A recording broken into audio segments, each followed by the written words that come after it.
मेरे पिताजी ने राज्यसभा जाने का निर्णय लिया है, ये उनका निजी फैसला है। पापा ने जो 20 साल में किया उसे जन जन तक पहुंचाने की कोशिश करूंगा। पार्टी कार्यकर्ता के हिसाब से मैं पार्टी संगठन को मजबूत करने की कोशिश करूंगा। पार्टी ने और जनता ने जो मुझ पर विश्वास किया है, मैं उस पर खरा उतरने की कोशिश करूंगा। हम सब मेरे पिताजी श्री नीतीश कुमार के मार्गदर्शन में काम करेंगे। जनता के हृदय में अपना घर करने की कोशिश करूंगा। नमस्कार, पॉलिटिक्स में आप सबों का स्वागत है।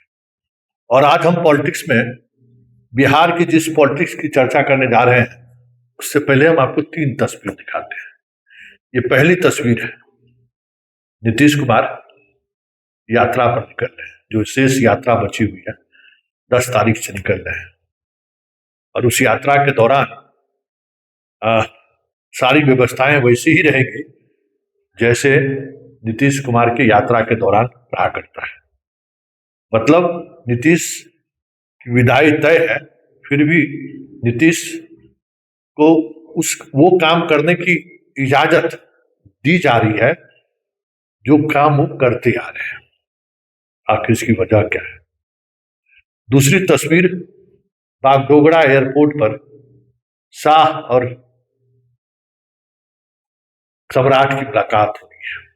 मुलाकात का मतलब क्या है और इस मुलाकात के सहारे संकेत क्या है? क्योंकि बागडोगरा एयरपोर्ट पर मिलने का मतलब है उनके ताजपोशी पर शाह मोहर लगाने से पहले कुछ खास संदेशा उनको कहने वाले हैं, और वो एक ऐसा संदेशा है जो शायद सम्राट दिन में तारी दिखा दे। और तीसरा, नीतीश युग के समाप्ति के संकेत। आज आखिरकार निशांत की ताजपोशी हो ही गई। लेकिन इस तीनों घटनाक्रम के पीछे की पॉलिटिक्स क्या है, आज हम यह समझने की कोशिश कर रहे हैं और ये आप तक पहुंचाने की कोशिश कर रहे हैं। आखिर इसका मतलब क्या है? बार बार ललन सिंह भी कहते हैं, गिरिराज सिंह भी कहते हैं, संजय झा भी कहते हैं, जिससे बात करिए सब वही कहते हैं कि नहीं, कैसे आगे सरकार चलेगी, कौन मुख्यमंत्री होगा, ये भी नीतीश ही तय करेंगे। समझ गए ना? इसलिए उन पर कोई दबाव नहीं है। कोई दबाव बना सकता है क्या नीतीश कुमार पर? आज तक किसी ने बनाया है क्या? बड़ी बड़ी बातें जो हो रही है, या सिर्फ कहने को है, या इसके पीछे कोई पॉलिटिक्स है? जी हाँ, इसके पीछे की जो पॉलिटिक्स है ना, वो पॉलिटिक्स शाह को बेचैन कर दिया है। मोदी चुप्पी साध ली है। स्वाभाविक तौर पर नीतीश कुमार को बाहर का रास्ता दिखाना जितना आसान लग रहा था, या जितना आसानी से संभव हो पाया, लेकिन उसका जो साइड इम्पैक्ट देखने को मिल रहा है, उससे पूरी शाह की टीम घबरा गई है। क्योंकि उनके लिए बिहार का सत्ता महत्वपूर्ण नहीं है, उनके लिए महत्वपूर्ण है 2029 और 2030। और नीतीश के सत्ता से बेदखल होने की खबर के बाद बिहार से जो रिपोर्ट शाह तक पहुंची है, वो उनकी चिंता की लकीरें बढ़ा दी है। रिपोर्ट ये है कि नीतीश कुमार को आपने बाहर का रास्ता तो दिखा दिया, लेकिन साथ साथ आप इस आरोप से भी अपने आप को नहीं बचा पाए, या उस आरोप से आप लड़ गए हैं कि नीतीश एक पिछड़ा मुख्यमंत्री को गद्दी से हटाने वाले लोग यही लोग हैं, बीजेपी के लोग हैं। और वो पूजा पार्टी जो सवर्णों का एक कुनबा है, उसके सहारे इस कह सकते हैं कि सत्ता से नीतीश को बेदखल करने की योजना पर कार्य रूप दिलवाया गया है पूजा पार्टी के द्वारा से। इस वजह से जो इमेज बीजेपी की गई है पिछड़ों के बीच, वो पिछड़ा विरोधी का इमेज गया है। साथ ही नीतीश कुमार को वैसे लाखों लाख वोटर, महिला वोटर, पुरुष वोटर, जो सिर्फ नीतीश कुमार के विकास की योजनाओं के सहारे विकास, लॉ एंड ऑर्डर के सहारे नीतीश कुमार से, महिला सशक्तिकरण की वजह से नीतीश कुमार से जो जुड़े हुए लोग थे, पुरुष भी और महिलाएं और लड़कियां भी, वो भी काफी निराश है। ऐसे में शाह के लिए अब ये चुनौती, सबसे बड़ी चुनौती बनकर सामने आया है कि जो नीतीश का वोट बैंक है, वो वोट बैंक कैसे गठबंधन के साथ बने रहे।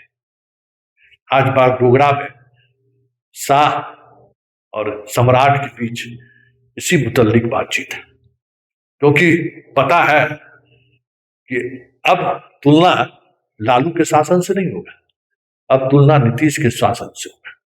और जैसे जैसे तुलना बढ़ेगा, तुलनात्मक चीजें बढ़ेंगी, सरकार की मुश्किलें बढ़ेगी, क्योंकि परफॉर्मेंस तो देना पड़ेगा। और आज की तारीख में बिहार के बीजेपी के जितने भी बड़े नेता हैं, वो परफॉर्मेंस के लिहाज से नीतीश के दूर दूर तक नीतीश के आसपास नहीं है। समझदारी की तो बात ही छोड़ दीजिए, नीतीश कहां कह सकते हैं कि एवरेस्ट, और बीजेपी के तमाम नेताओं की बात करिए तो एक साधारण सा बूढ़ा पहाड़ भी नहीं है, इतनी बड़ी खाई है दोनों के बीच। उसका असर गवर्नमेंट पर पड़ेगा। एक तो पहले से नीतीश कुमार के हटाए जाने को लेकर जो एक इमेज बनी है बीजेपी की, उससे लोगों की नाराजगी तो है ही। सवर्ण हो, महिलाएं हो, चाहे पिछड़ा, गुस्से में सब लोग हैं कि कम से कम 1 साल भी तो रहने देता। ऐसी क्या हड़बड़ी थी, क्योंकि इमेज तो नीतीश कुमार को यही लोग बनाए थे चुनाव कैंपेन के दौरान भी, और हाल के दिनों में विकास की योजनाओं की रोज जो बाहर निकलकर समीक्षा करते थे। तो आम लोग समझते हैं कि वो ठीक है, तब तो इतना काम कर रहे हैं। वो सरकार को चलाने के लिए वो इमेज बनाने की कोशिश हो रही थी। आज वही इमेज इनके गले की फांस बन गई है कि ये लोग जानबूझ के हटा दिया। कम से कम 1 साल 2 साल तो रहने देता, वोट तो उसके नाम पर मांगे थे। तो ये जो नैरेटिव बिहार में सेट होने लगा है, उससे बीजेपी बहुत घबराई है। शाह, क्योंकि यह निर्णय पूरी तौर पर शाह का निर्णय है। मोदी इस मामले में चुप्पी साध रखे, और शाह समझ रहे हैं कि अगर ये निर्णय उल्टा पड़ा तो फिर प्रधानमंत्री बनने की बात तो छोड़िए, वापस गुजरात लौटना पड़ जाए तो कोई बड़ी बात नहीं होगी, क्योंकि ये बिहार है। बिहार से अगर कुछ चीजें बिगड़नी शुरू हुई तो पूरे देश स्तर पर आंदोलन खड़ा होने में हफ्ते नहीं लगेंगे। जिस तरीके का माहौल धीरे धीरे केंद्र की सरकार और मोदी के और शाह के खिलाफ बनता जा रहा है। इसलिए अब चुनौती यह है कि नीतीश कुमार का वोट बैंक एनडीए के साथ बनी रहे, इस पर काम करने की जरूरत है। निशांत की ताजपोशी, और उस ताजपोशी में भूजा पार्टी की सक्रियता और बीजेपी के द्वारा स्वागत योग्य कदम बताया जाना भी उसी की एक कड़ी है, जिसके सहारे अब बीजेपी चाह रही है कि नीतीश का वोट बैंक एनडीए के साथ बने रहे। ये बिहार, यही देखिए बिहार की राजनीति का अपना मिजाज। अन्य जितने राज्य हैं वहां हमेशा बीजेपी की कोशिश रही कि जो क्षत्रिय दल है उसको खत्म कर देना है, और खत्म कर भी दिया। महाराष्ट्र में देख लीजिए, हरियाणा में देख लीजिए, जहां बिहार छोड़कर जहां देखिए वहां क्षेत्रीय दल को उसने खत्म कर दिया। और यहां देखिए कि जो क्षेत्रीय दल उनके सरकार में उनके साथ है, ये अलग बात है, उनके समर्थन से केंद्र में उनकी सरकार चल रही है, ये अलग बात है। लेकिन उस क्षेत्रीय दल को बनाए रखे, बचाए रखे, इसके लिए आज बीजेपी जितना जुगत भिड़ा रही है, यही तो पॉलिटिक्स है। और इसी पॉलिटिक्स को तो समझना है। कल तक भुजा पार्टी हो या बीजेपी, निशांत को खास तरीके से इस्तेमाल करना चाहते थे, ताकि वो इमेज बना रहे कि नहीं, नीतीश का विचार, नीतीश का व्यक्तित्व, नीतीश के पुत्र के सहारे हम उसके वोटर को प्रभावित करते रहे। लेकिन जिस तरीके का माहौल बना, उसमें लग गया कि सिर्फ निशांत का इस्तेमाल करके निशांत के वोटर को हम अपने करीब नहीं रख सकते। इसलिए आने वाले समय में निशांत को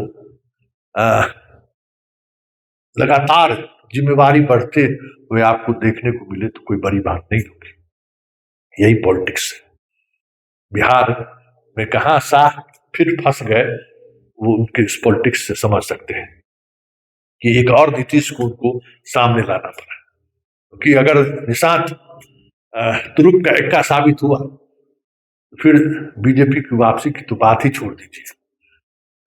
जिस तरीके से 100 साल से ज्यादा समय लग हो गया बीजेपी को बिहार में अपने बूते सरकार बनाना, न जाने कितने बरस तक बीजेपी बिहार में बहुमत तो छोड़ दीजिए, जो 50-55 का जो आंकड़ा है वो आंकड़ा भी पार कर ले तो कोई बड़ी बात नहीं होगी। वो आंकड़ा भी पार संभव नहीं रह रहा है। इसलिए पॉलिटिक्स पूरी तरह से बदल रही है, और वो पॉलिटिक्स यही है। नीतीश कुमार का जो 18% वोट बैंक है, वो वोट बैंक एनडीए के साथ कैसे बदले, और उसके लिए निशांत कितना उपयोगी साबित होगा। आज की राजनीति पूरी तौर पर उसी पर टिकी हुई है, और यही राजनीति जो है शाह और मोदी जैसे मजबूत नेता को भी बिहार आकर कमजोर कर बना दिया है।